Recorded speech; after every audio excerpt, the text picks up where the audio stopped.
cette 11e conférence circulaire de la Fondation Veolia à la recyclerie, nous avons souhaité vous parler d'alimentation. L'alimentation, c'est le premier émetteur de gaz à effet de serre devant les transports et le bâtiment. Il faut aussi savoir qu'un tiers de la production alimentaire est gaspillée. Nous avons donc souhaité mobiliser la jeunesse sur ces enjeux environnementaux et sociétaux. On va le voir, l'alimentation, c'est lourd en fait.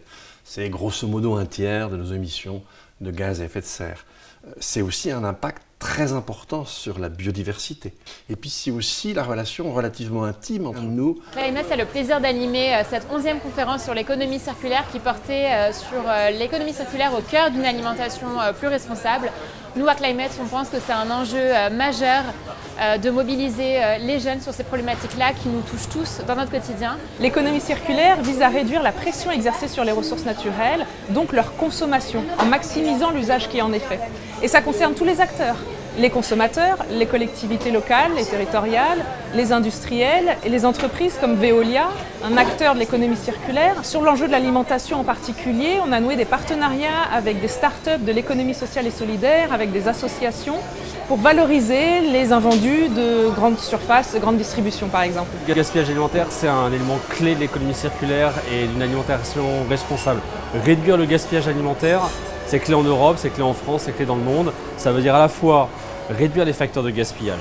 Puis la deuxième partie pour Ecosphère, c'est de créer et de gérer la performance de réseaux intelligents de la revalorisation de l'économie circulaire, où on connecte la grande distribution, mais aussi les hôpitaux, les traiteurs, les industriels, avec toutes les filières de revalorisation. C'est l'ensemble de ce dispositif-là qui crée une intelligence entre les acteurs. L'économie circulaire constitue un levier pour aller vers des systèmes alimentaires plus durables et responsables. En France, le cadre politique a été posé notamment par la feuille de route économie circulaire et par les États généraux de l'alimentation. L'alimentation responsable et l'économie circulaire, déjà, il y a l'idée qu'il faut choisir dans ces repas des menus qui sont faits à base de produits de saison, d'origine locale et qui privilégient le végétal. Et l'économie circulaire, ça va plus loin que ça. C'est aussi comment l'intégralité du produit est utilisée et comment c'est tellement bon dans l'assiette et qu'il n'y a pas de gaspillage. On vous donne rendez-vous le 11 septembre prochain à 18h30. Là, on vous parlera de mode de vie durable, donc vaste sujet. Merci à tous et à bientôt. Au revoir.